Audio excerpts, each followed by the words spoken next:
以賽亞書第62章。我因錫安必不靜默，為耶路撒冷必不息聲，直到他的公義如光輝發出，他的救恩如明燈發亮。列國必見你的公義，列王必見你的榮耀。你必得新名的稱呼，是耶和華親口所起的。你在耶和華的手中要作為華冠，在你神的掌上必作為冕旒。你必不再稱為撇棄的，你的地也不再稱為荒涼的，你卻要稱為我所喜悅的，你的地也必稱為有夫之婦。因為耶和華喜悅你，你的地也必歸他。少年人怎樣娶處女，你的眾民，文完文作子，也要照樣娶你。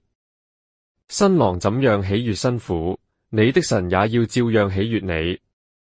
耶路撒冷啊，我在你城上設立守望的，他們晝夜必不靜默。呼籲耶和華的，你們不要歇息，也不要使他歇息，直等他建立耶路撒冷，使耶路撒冷在地上成為可讚美的。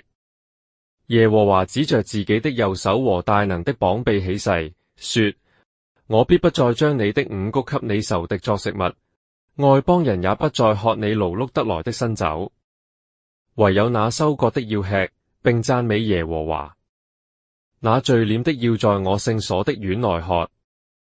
你們當從門經過，預備百姓的路，修築大道，撿去石頭，為萬民豎立大旗。